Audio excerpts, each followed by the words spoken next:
The call never came. That is the thing nobody tells you about a brain aneurysm. There is no warning, no build-up, no moment where your body gives you a chance to prepare. One moment I was standing in a parking garage on a Thursday afternoon in March, keys in my hand, thinking about what to make for dinner. The next moment I was waking up 11 days later in a hospital bed with a tube in my arm, a bandage on the left side of my head, and my mother sitting in the chair beside me holding a paper cup of coffee with both hands like it was the only solid thing left in the world. She told me everything slowly and carefully. The aneurysm had ruptured without warning. A stranger had found me on the concrete floor of the parking garage and called 911 within minutes. The surgeons had operated twice in the first 24 hours. My brain had needed time to stabilize, so they had kept me under. She had flown in from Phoenix the same night. I was admitted and had not left the hospital once in 11 days.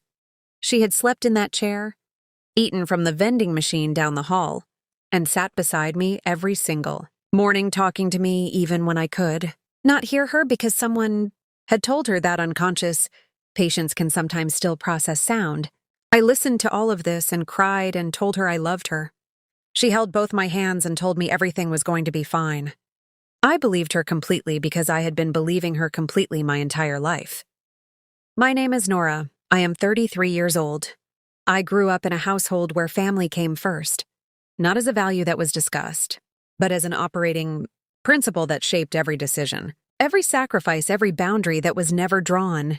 When my father's first business failed, I was 12 years old, and I remember my mother sitting at the kitchen table explaining to me and my brother that we were going to be okay because we had each other, and that was the only thing that mattered.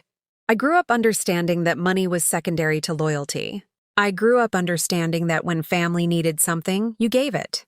I grew up understanding these things so deeply and so early that it took me until I was 33 years old, sitting at my kitchen table staring at a zero balance on my laptop screen, to understand that nobody had ever taught me the equally important lesson about when to say no.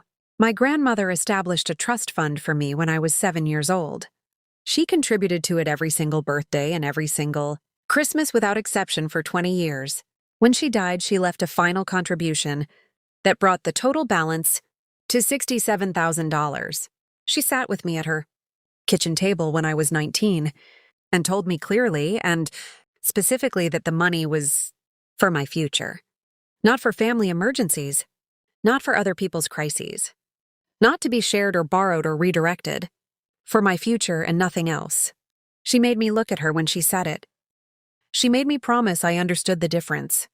I told her I did, and I meant it, and I kept that promise faithfully. For 13 years, through every financial difficulty I watched my parents navigate, through every moment when the money would have been easy to access and easy to justify using, I kept the promise. My mother knew it existed. She knew the approximate balance. She had been present at the estate planning appointment 6 years earlier when I signed a standard power of attorney document giving her authority to act on my financial behalf in the event of my incapacitation. She had waited in the lobby during the appointment reading a magazine. I had signed the document because I was 26 and healthy, and the attorney had recommended it as standard practice, and the idea of ever actually needing it felt entirely theoretical. I had filed it away and never thought about it again. It was not theoretical on day 3 of my coma. The physical recovery took 6 months. There were headaches that arrived without warning and lasted for hours. There was a period of 3 weeks where I could not read without the words blurring. After the first paragraph, there was physical therapy twice a week and a neurologist I saw monthly, and a list of medications I organized every Sunday evening into a weekly pill container on my kitchen counter. I was careful and disciplined and patient because the doctors told me that the brain heals on its own timeline, and rushing it accomplished nothing. I went back to work part-time at month 4 and full-time at month 6. I called my mother every Sunday evening without fail. She asked about my headaches, my therapy appointments, my sleep quality, my appetite. She sent care packages every few weeks, soup mixes, herbal teas, the particular brand of dark chocolate she knew I loved. She was, by every visible measure, A devoted and attentive mother who had nearly lost her daughter and was not taking that lightly. I found out the way you find out about most things that have been hidden from you, entirely by accident. 7 months after my discharge, I sat down at my kitchen table on a Sunday afternoon to set up an automatic monthly transfer into the trust fund account as part of a longer-term financial recovery plan I had been building with my accountant. I logged into the account. The balance was zero, not low, not reduced, zero. I sat very still for a moment. Then I called the bank. The customer service representative confirmed that a single withdrawal of $67,000 had been made on March 19th, 3 days after my admission and 8 days before I regained consciousness. The transaction had been authorized by a power of attorney holder. All documentation had been in order. There was nothing irregular in the bank's records. The representative was professional and helpful and entirely unable to tell me anything that made the number on my screen change. I thanked her and ended the call and sat at my kitchen table without moving for a long time. Then I called my mother. She answered on the second ring. I told her I had just spoken to the bank. There was a pause. Not long, maybe 4 seconds, but long enough. When you have known someone your entire life, you learn the specific texture of their silences. This one told me immediately that she already knew exactly what I was calling about. Then she said, "Nora, I was going to tell you when you were stronger." I said, "I am strong enough now." "Tell me," she said, "we needed it.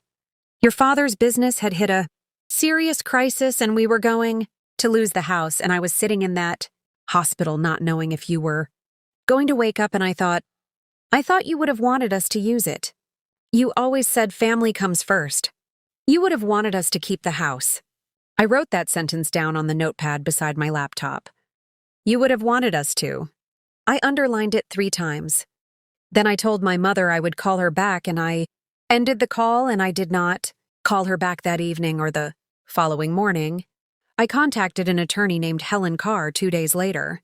She specialized in estate and financial law and had been recommended to me by a colleague who described her as someone who did not waste time.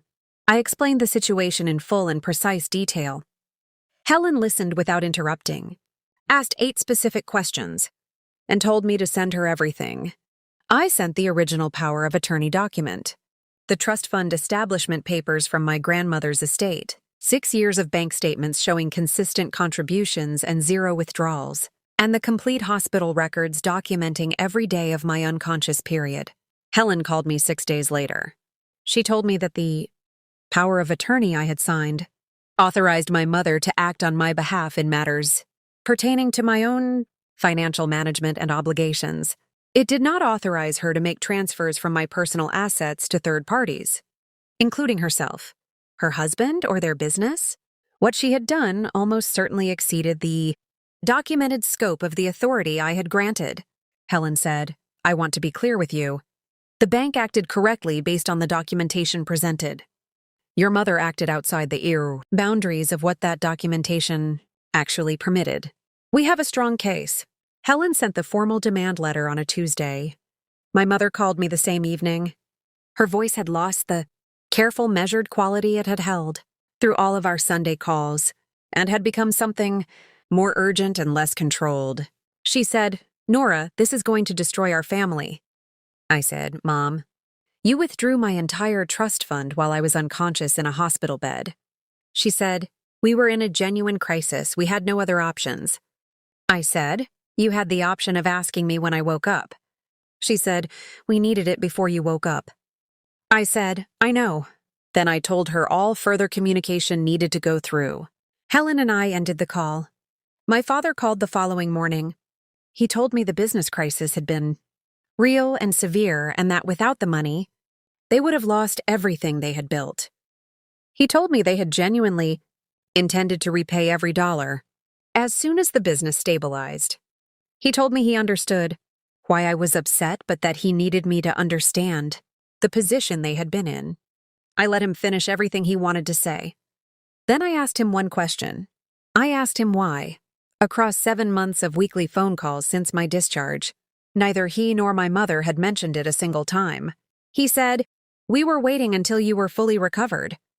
We did not want to add to your stress." I said, "You withdrew $67,000 from my grandmother's trust fund while I was in a coma and spent 7 months deciding when to tell me. I am fully recovered now. This is me telling you that I already know." The legal process took 5 months. My parents' attorney argued that the withdrawal represented a reasonable exercise of emergency authority under the power of attorney. Given the severity of the financial situation they were facing, Helen argued that no personal financial emergency could retroactively expand the scope of a limited power of attorney to include gifting of beneficiaries, protected trust assets to third parties. At month 2, my parents offered $38,000. I rejected it. At month 3, they offered $50,000. I rejected it. At month 4, they offered the full $67,000 without legal fees. Helen advised me to push for fees included. At month 5, they settled for the full principal plus 55% of documented legal fees, deposited into a new account in my name only on a Wednesday afternoon in November. I sat at my kitchen table and looked at the balance for a long time. Then I transferred $2,000 into a separate memorial account I had opened in my grandmother's name, for books she would have loved, causes she believed in, small deliberate things that honored what she had actually intended. When she sat with me at her kitchen table and made me promise I understood the difference between my future and everyone else's emergencies, I understood it now in a way I had not fully understood it at 19. The difference is not just financial.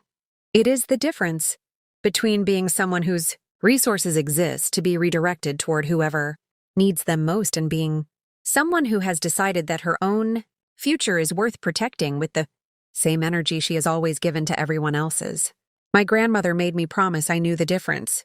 I kept that promise for 13 years against every opportunity not to. In the end, the people who were supposed to keep it with me were the ones who broke it. So I kept it for them too, all the way to the end.